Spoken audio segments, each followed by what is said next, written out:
Muy buenos días a todos, qué gusto saludarles. Gracias a Dios tenemos la oportunidad de estar reunidos para nuestra siguiente sesión del estudio de Primera de Corintios. Como usted recordará, estamos estudiando esta hermosa carta. Estamos ya entrando al capítulo 8, un capítulo hermoso. Hemos estado estudiando ya todas los capítulos anteriores y todo aquello que la palabra nos enseña de manera hermosa. Así que bueno, el día de hoy vamos a entrar precisamente al capítulo que nos habla acerca de respuestas a dudas de aspectos culturales. Ya estuvimos hablando acerca de los aspectos familiares la semana pasada y hoy hablaremos de los aspectos culturales. Y es muy interesante este capítulo, a mi parecer. A mí me gusta muchísimo el capítulo 8. Bueno, toda la palabra, ¿verdad? Pero este capítulo 8 es tan claro respecto a ciertos temas culturales. Voy a hablar del capítulo 8, pero es muy importante que no perdamos el capítulo 9 y el capítulo 10. Definitivamente no nos va a dar tiempo de ver los otros dos capítulos, pero es importante que usted tenga la oportunidad en algún momento de ver los otros dos capítulos, porque eso nos va a ayudar muchísimo a poder entender la enseñanza que hay en estos capítulos. Desde mi personal punto de vista, desde mi punto de vista, el capítulo 8, el capítulo 9 y el capítulo 10 se tienen que estudiar juntos. 8, 9, 10 se tienen que estudiar juntos. Es un paquete. Es un solo paquete que habla de los aspectos culturales, de la idolatría y de la inmoralidad, pero necesita seguir la misma línea para que haya acuerdo, para que haya concordancia. Iniciemos por favor entonces con los aspectos culturales en el capítulo 8. Antes de iniciar el capítulo 8, sí, hablando de aspectos culturales, me parece que hay algo muy importante que necesitamos establecer. ¿Cuál es para mí esta premisa que tú y yo debemos entender y reconocer? Es necesario distinguir entre lo cultural y las verdades absolutas o principios. Repito, es necesario distinguir entre lo cultural y las verdades absolutas o principios. Entonces, aquí el punto es, la Biblia, la palabra de Dios, ¿contiene aspectos culturales? La respuesta es sí. No lo podemos negar. No podemos pretender que no hay cultura en la Biblia. Por supuesto que hay aspectos culturales en la Biblia. Podríamos poner muchísimos ejemplos. El anillo, que era un aspecto cultural y una forma en la cual tú representabas la posición de una persona. Los contratos, el libro de Ruth habla que vos hace contrato o un acuerdo con otra persona y para sellar ese contrato intercambian zapatos. O sea, hoy por hoy la enseñanza de este pasaje es que debemos intercambiar zapatos. No, es un aspecto cultural. De la misma manera, Pablo, al momento de exponer el Evangelio y la doctrina del Evangelio, como muchos otros pasajes, hablan de aspectos culturales. Los evangelios mismos, Mateo, Marcos, Lucas y Juan, hablan de aspectos culturales y de aspectos de idiosincrasia. Marcos y también Juan, en algunas ocasiones, Lucas, en algunas ocasiones tienen que explicar respecto de ciertas fiestas o de ciertas prácticas en el judaísmo. ¿Por qué? Porque era un aspecto cultural, era un aspecto étnico. Entonces no lo podemos negar, no lo estamos negando, pero un error es no distinguir entre lo cultural y la verdad. Porque el hecho de que en la palabra de Dios haya aspectos culturales no significa que todo es cultural. Hay personas que quieren interpretar la Biblia y todo justificarlo con aspectos culturales. Y si nosotros hacemos eso, estamos equivocados. Es un error. porque las verdades y los principios de la Biblia, como dice ahí en la diapositiva, son absolutos, no cambian. Por eso nosotros, y me voy a desviar un poco del tema, pero por eso nosotros no estamos de acuerdo con el cristianismo progresivo. ¿Qué es el cristianismo progresivo? El cristianismo progresivo es este cristianismo que su premisa es la progresión, o sea, su premisa es Dios ha estado revelando, es lo que dicen ellos, no es lo que digo yo, es lo que dicen ellos. Dios ha estado revelando ciertas cosas y estas ciertas cosas han ido cambiando, han ido progresando. La revelación de Dios es progresiva. Dios el concepto de pecado no es el mismo en el Antiguo Testamento que en el Nuevo Testamento, que en la primera iglesia, que en la Edad Media, que en el siglo XX y que en el siglo XXI. Ha cambiado. Hay pecados que antes eran considerados pecados, pero que ahora hemos entendido que no son pecados. Eso es lo que dice el cristianismo progresivo. Y nosotros claramente decimos no. No es así, porque las verdades de Dios y los principios de Dios son absolutos. Él es eterno y Él nunca cambia. Jesucristo es el mismo ayer, hoy y siempre.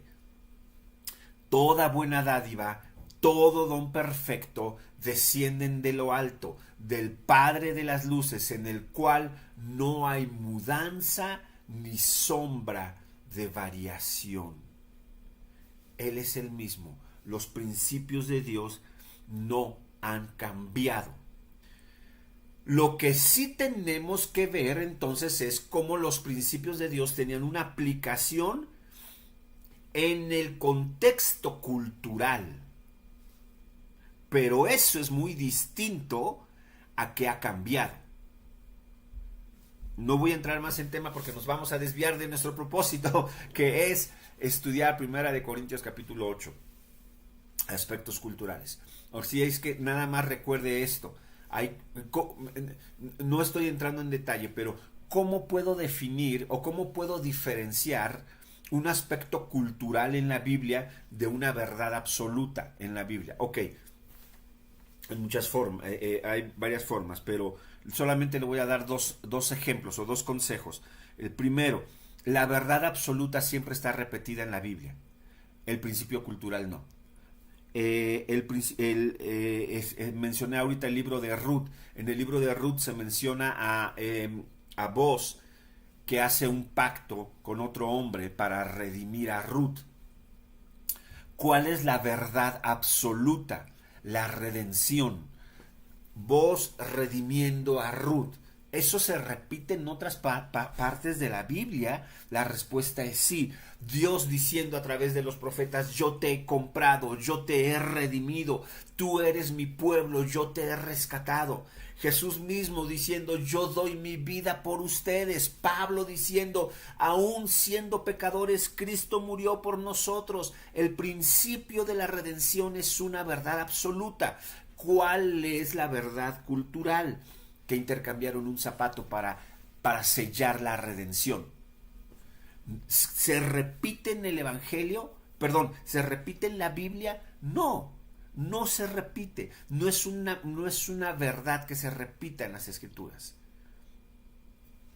Una forma de identificar entonces, una forma de identificar que algo es una verdad absoluta es la repetición y la congruencia en toda la Biblia. Recuerda, la Biblia es inerrante, no se puede, está libre de errores, y un error sería que hay contradicción entre ella. No se contradice, no se contrapone culturalmente. Si tú crees que la cultura contrapone o la cultura cambia la palabra de Dios o cambia un principio de Dios, entonces perdóname, no estamos hablando de un Dios que se sujeta a la cultura, y no es así. Otra forma en la cual podemos identificar la diferencia entre la verdad absoluta y el principio. La verdad absoluta siempre está respaldada por el carácter de Dios. El principio no. Entonces, este principio o esta declaración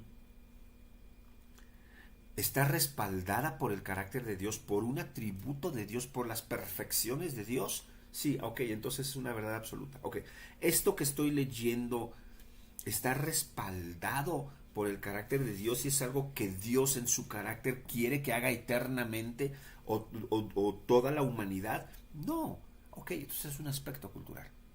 El pasaje hace referencia al Antiguo Testamento, el pasaje hace esta práctica hace referencia a diseños de Dios. Sí, entonces es un aspecto absoluto o un principio, no es cultural. ¿Ok? En otra ocasión podemos hablar más de ese tema, pero es muy importante que cuando leemos 1 de Corintios 8, 1 de Corintios 9 y 10, entendamos este aspecto cultural. Distinguir entre lo cultural y las verdades absolutas. Ahora sí, vamos a iniciar, por favor, a estudiar el capítulo 8. Acompáñenme a 1 de Corintios en el capítulo 8 y vamos a ver de qué habla.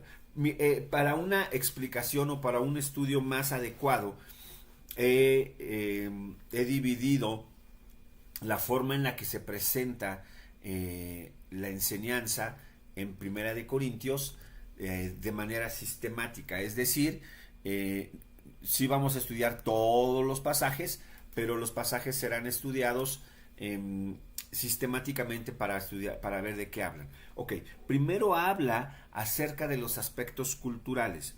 ¿En dónde entendemos los aspectos culturales? ¿Cuál era el aspecto cultural que Pablo está abordando? Capítulo 8, versículo 1.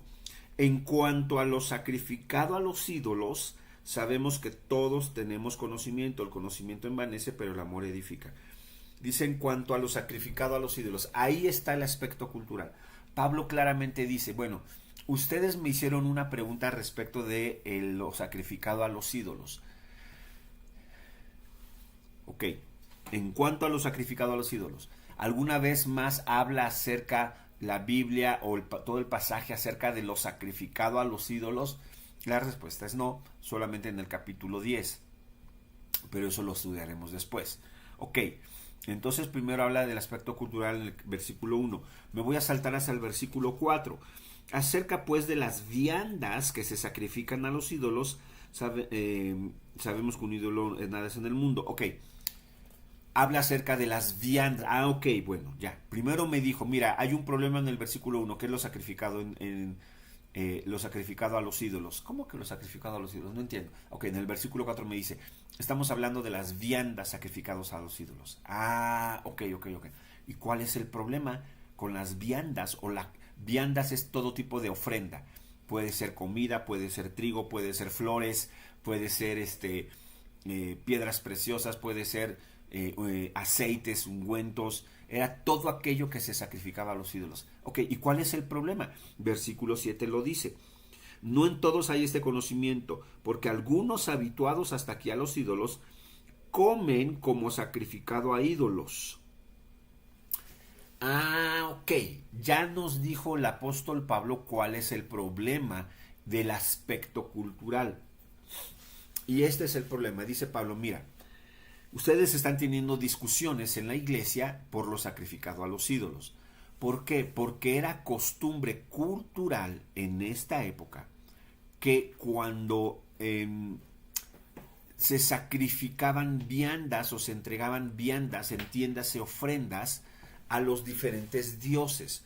Tú ibas con una ofrenda que podría ser comida, que podría ser fruta, que podría ser flores, que podría ser especias aromáticas y las entregabas a un dios.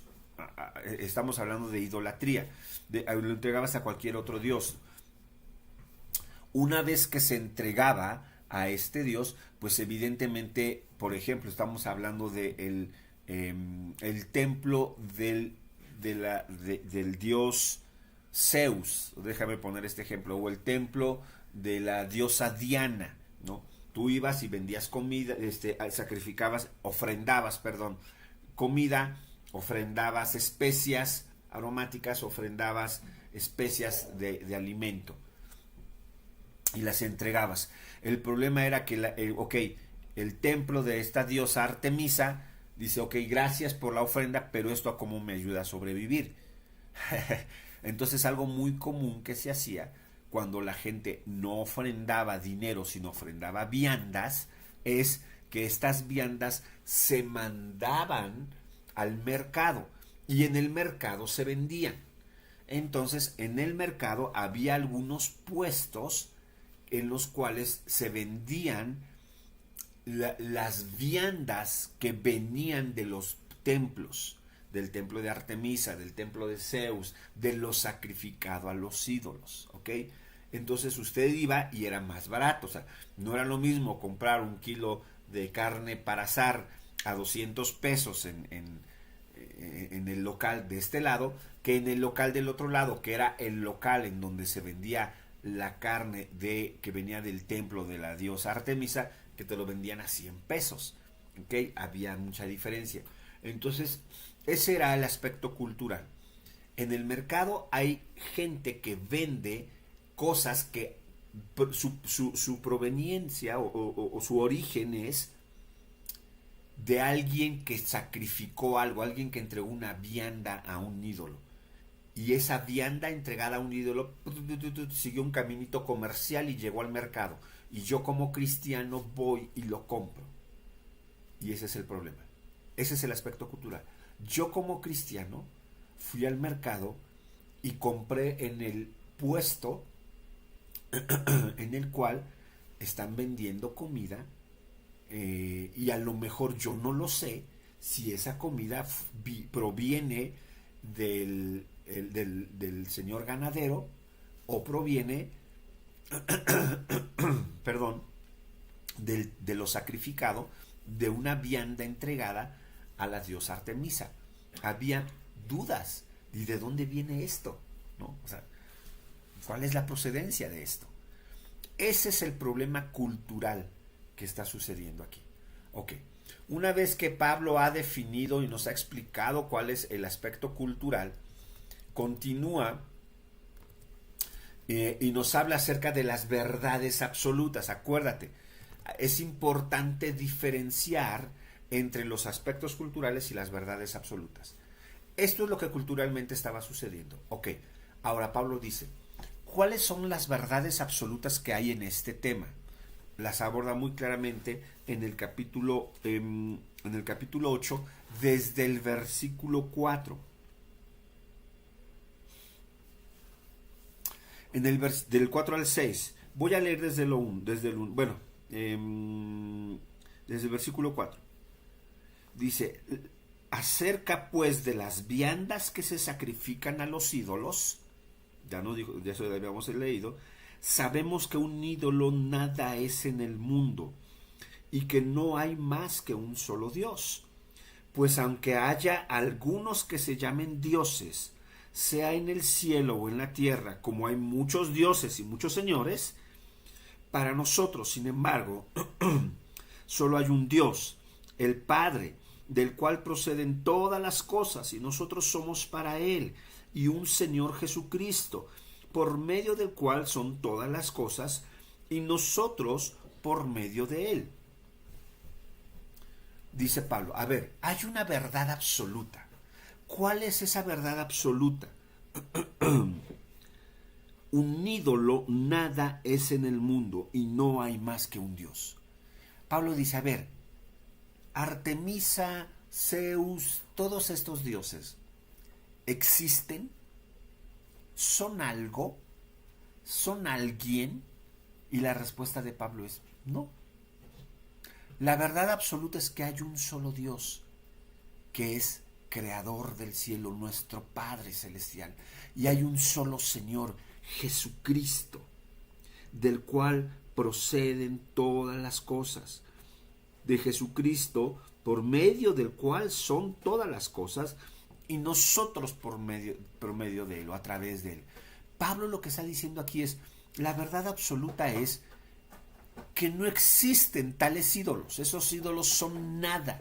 El único que sí es, el único que es real y que es permanente y que es verdadero, es Dios.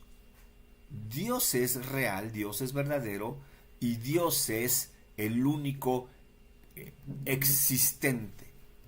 Es lo que está diciendo el pasaje. Ok. Ahora, estas son las verdades absolutas. Y continúa Pablo y dice, pero ¿cuál es el problema de esto? O sea, ¿cuál es el problema? ¿Cuál es la razón por la cual esta situación y estas verdades absolutas, combinadas con el aspecto cultural, estaban generando un problema? Vamos a ver desde el versículo 1. Dice, en cuanto a lo sacrificado a los ídolos, sabemos que todos tenemos conocimiento. El conocimiento envanece, pero el amor edifica. ¿Por qué está diciendo esto Pablo? ¿Por qué empieza a hablar del conocimiento? Bueno, déjame leer hasta el versículo 3. Y si alguno se imagina que sabe algo, aún no sabe nada como debe saberlo. Pero si alguno ama a Dios, es conocido por él. Ok. Pablo lo que está diciendo es, mira, hay un problema en cuanto a lo sacrificado a los ídolos. Pero te voy a decir cuál es el problema de fondo del tema de lo sacrificado a los ídolos, dice Pablo. El problema es que muchos de ustedes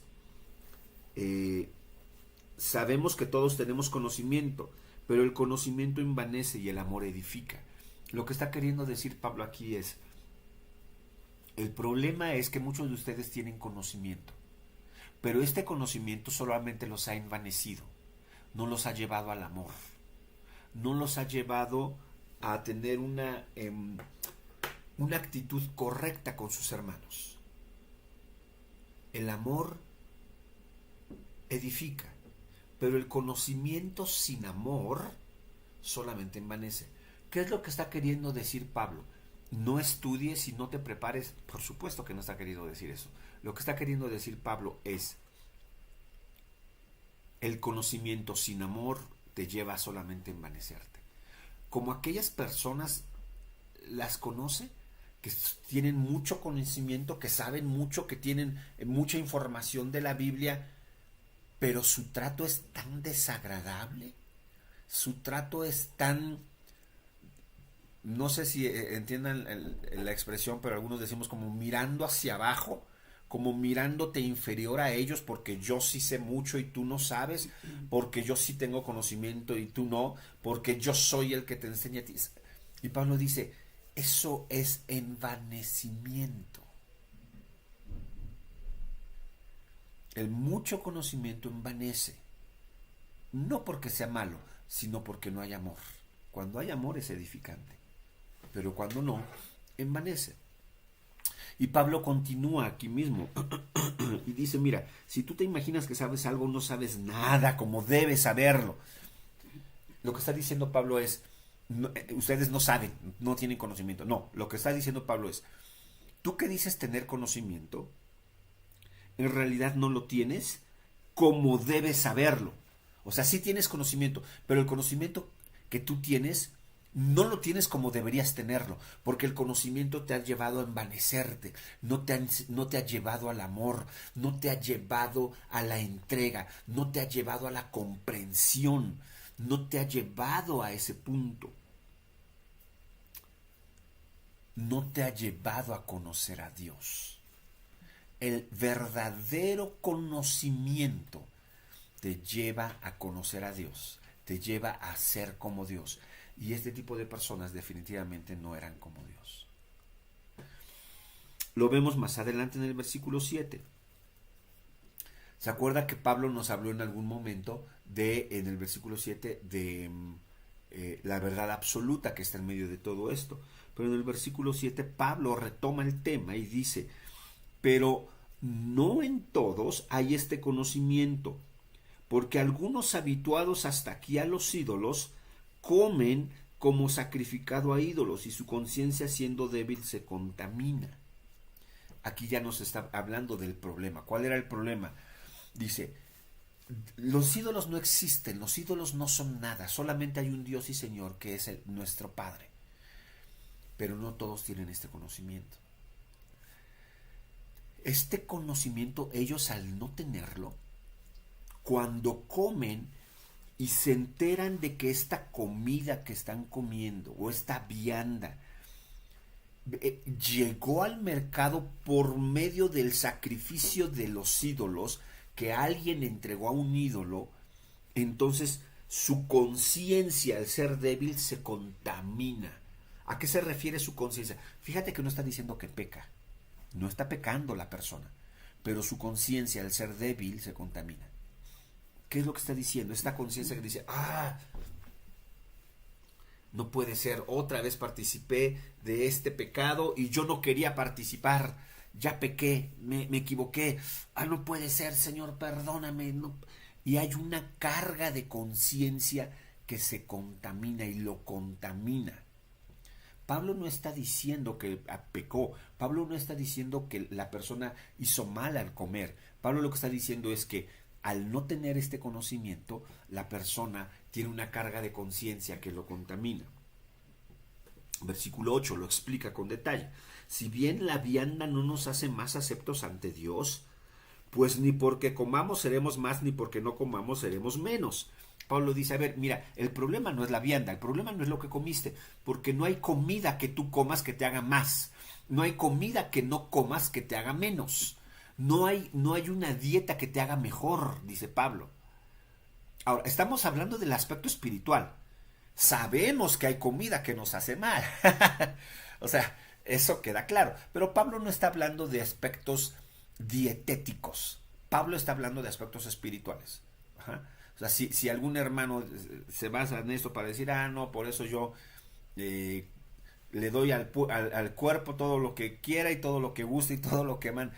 Ok, porque así lo dijo Pablo. No, Pablo está hablando del aspecto espiritual, pero también es nuestra responsabilidad cuidar nuestro cuerpo con lo que comemos, ¿no? Pero bueno, dice, a ver, lo que comamos no nos hace más o no nos hace menos espiritualmente. Eso queda claro, dice Pablo. Versículo 9. Pero mira que esta libertad vuestra no venga a ser tropezadero para los débiles. Porque si alguno te ve a ti, que si tienes conocimiento, sentado a la mesa en un lugar de ídolos, la conciencia de aquel que es débil no será estimulada a comer de lo sacrificado a los ídolos. Pablo está diciendo, mira, si alguien te ve a ti que tienes conocimiento, que tienes experiencia, que tienes más camino y más trayecto en el Señor, si alguien te ve a ti que estás comiendo de lo sacrificado a los ídolos y no tiene todavía este entendimiento de que el problema no está en la vianda, el problema no está en lo que comes, ¿no crees que esa persona con falta de información, con una débil conciencia, que apenas está batallando, esta persona que está batallando con la idolatría y te ve a ti comer de lo sacrificado a los ídolos, ¿no crees que él, dice Pablo, no crees que él será estimulado a comer de lo sacrificado? O sea, dice Pablo, ¿no crees que él dirá, su será, bueno, pues entonces no está mal, ok, pues entonces lo voy a volver a hacer? Déjame poner la misma enseñanza en otro concepto, en el alcohol. Como si Pablo dijese, el alcohol no afecta, no vas a pecar si estás tomando alcohol, pero ¿no crees tú si aquel hermano que está teniendo batallas con el alcohol o que en su vida anterior tuvo problemas con el alcohol y fue rescatado por Cristo y te ve a ti tomar alcohol, ¿no crees que su conciencia debilitada se puede afectar? Y que lo lleve a la conclusión equivocada de, ok, pues entonces no tiene nada de malo. Pues es verdad, sí, pero él no tiene el conocimiento. Y él no tiene la batalla, tú no tienes la batalla que él sí tiene. Yo no tengo ningún problema con la idolatría. Ninguno. Pero yo no sé si mi hermano sí tiene un problema con la idolatría. Porque si tú eras un cristiano que conociste a Jesucristo en Corinto, es muy probable que tú vienes de un contexto de idolatría. Porque no había ciudad más idólatra que Atenas y Corinto. Es lo que está diciendo Pablo. Eso es un problema. Versículo 11. Y por el conocimiento tuyo se perderá el hermano débil por quien Cristo murió. Este es el centro del problema. A causa de tu acto O sea, es que yo sé mucho, yo conozco mucho, yo tengo madurez y mi madurez me hace entender que no estoy pecando. Ok, pues esa madurez que tú dices tener va a hacer que el hermano débil se pierda en Cristo. Que el hermano débil en Cristo, por el cual Cristo murió, se perderá por tu conocimiento. Por eso Pablo dice, el conocimiento no sirve de nada si no tienes amor. Porque a causa de tu conocimiento, el hermano débil se está perdiendo.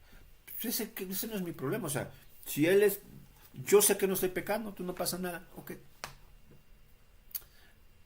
Estás actuando con conocimiento y sin amor. Y sabes, según el versículo 1, ¿sabes quiénes actúan así? Los que no conocen a Dios. Conoces de Dios, pero no a Dios. Porque si conocieras a Dios, tu actitud sería otra.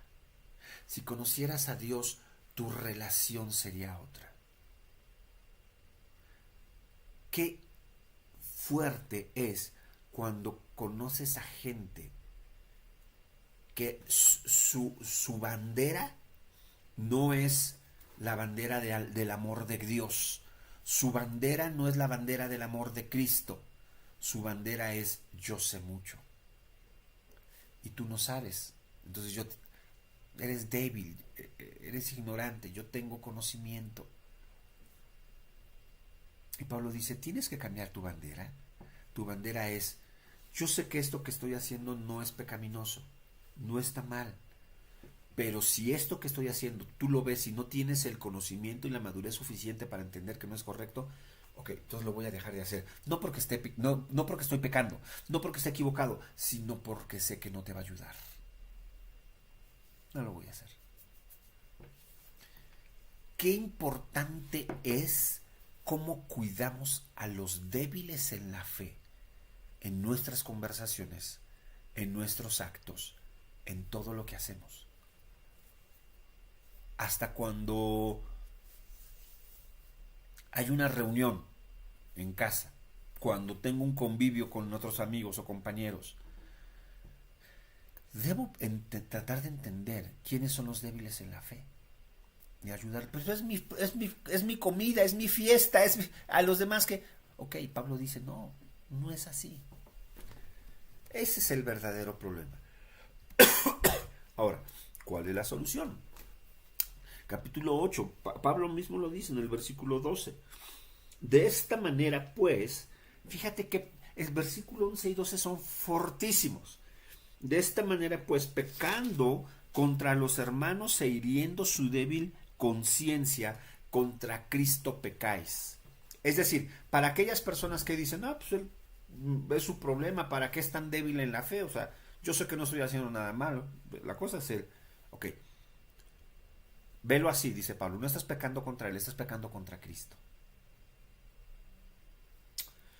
Lo primero que tienes que hacer, ¿sabes cómo vas a resolver este problema? Número 1, entiende que no estás pecando contra el hermano, estás pecando contra Cristo, porque Cristo murió por él.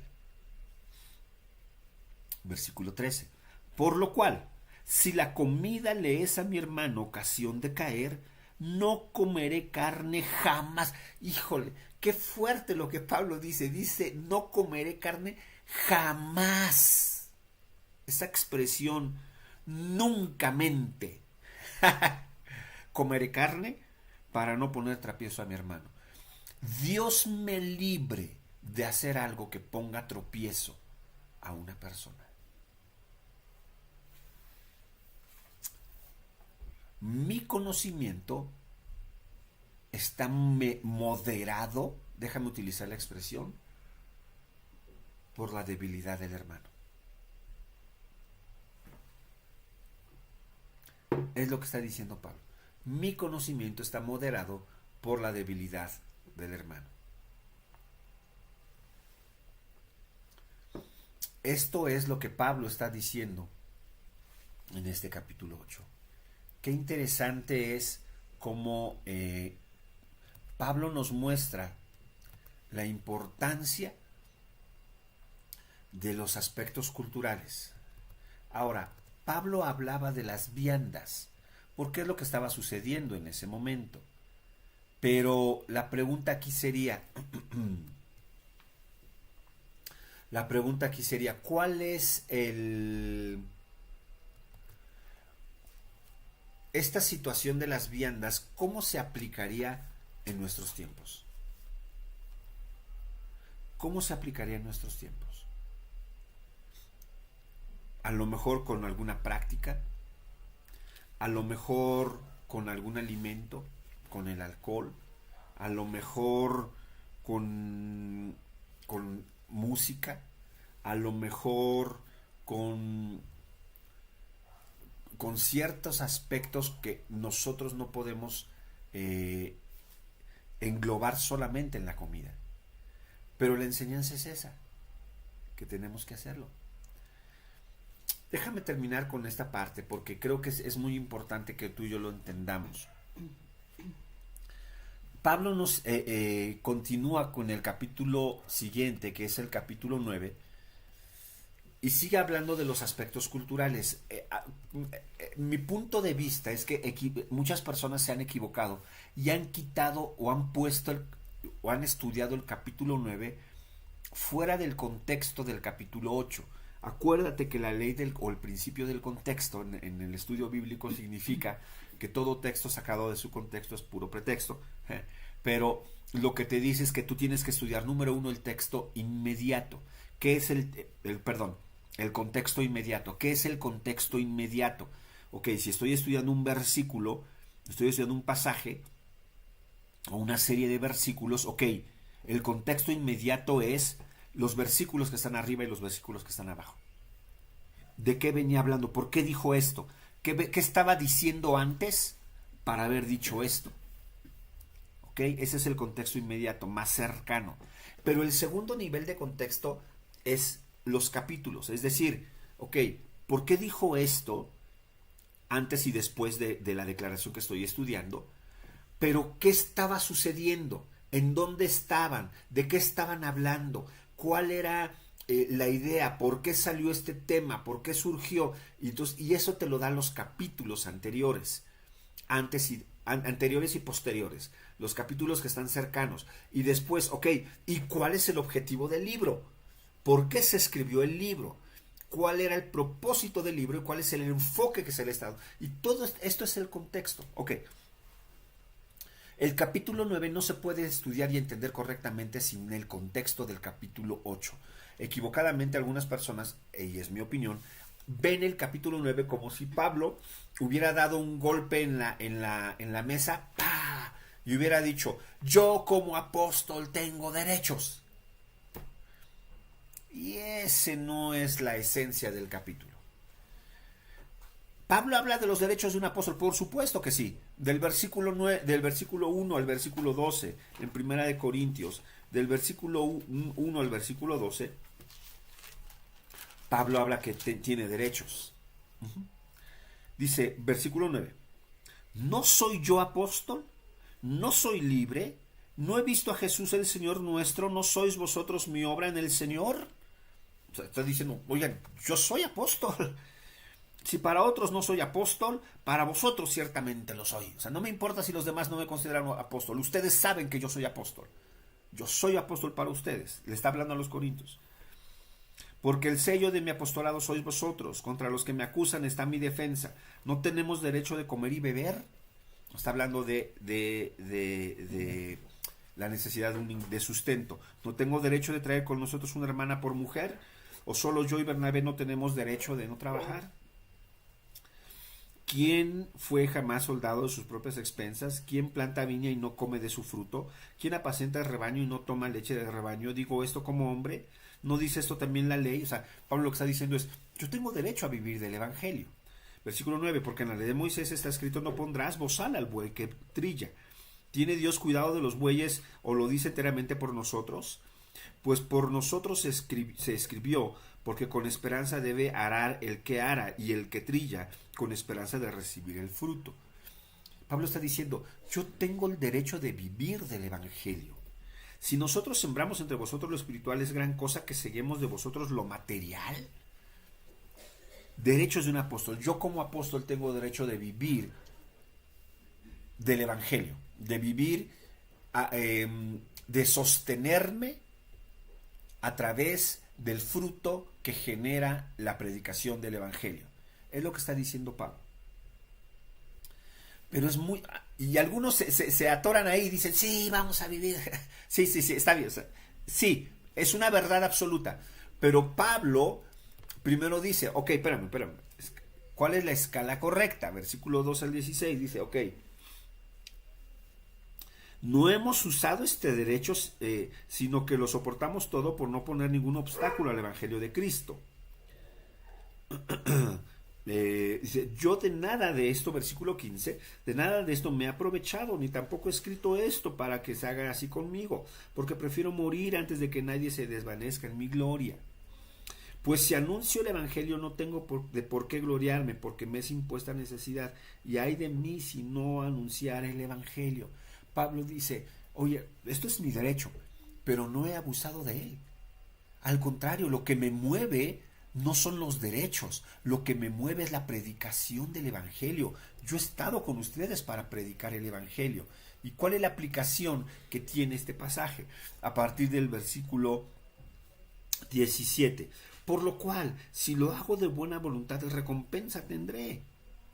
Pero si de mala voluntad, la comisión me ha sido encomendada. O sea, lo haga de buenas o lo haga de malas, será hecho. ¿Cuál es mi galardón? Que predicando el Evangelio presente gratuitamente el Evangelio de Cristo para no abusar de mi derecho en el Evangelio. No quiero abusar. Por lo cual, siendo libre de todos, me he hecho siervo de todos para ganar a mayor número. O sea, dice, yo tengo estos derechos, pero teniendo estos derechos, me he negado a ellos. Versículo 20, me he hecho judío como los judíos para ganar a los judíos.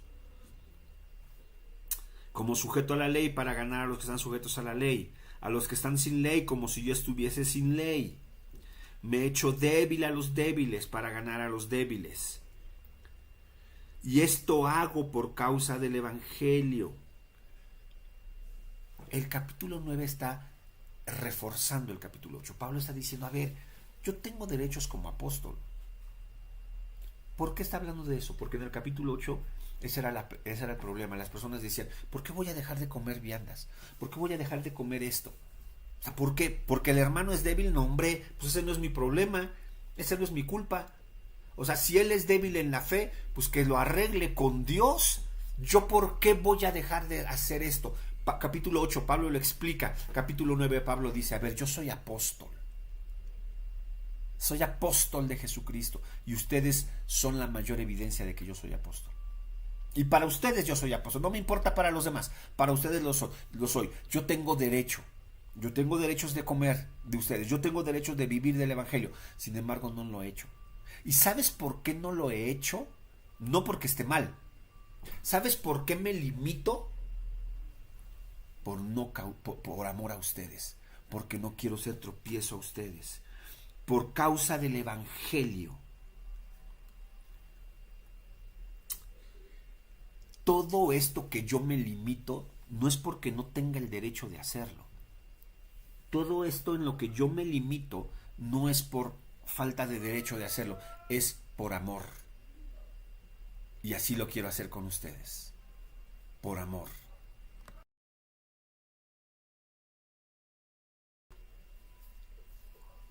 Qué hermoso cómo lo maneja Pablo. Qué hermosa es la forma en la que tú y yo podemos aprender a que el amor de Dios nos lleva a manejar sabiamente los aspectos culturales, los aspectos en los cuales tú y yo tenemos que aprender a cómo manejarnos, cómo ser sabios en lo cultural. No nos va a dar tiempo a estudiar el capítulo que sigue, que es el capítulo 10, porque también habla de aspectos culturales. Pero en la siguiente sesión te pido que atentamente estemos todos dispuestos para aprender cómo podemos también desarrollar estos aspectos culturales en el capítulo 10. Que Dios te bendiga. Nos vemos la próxima clase.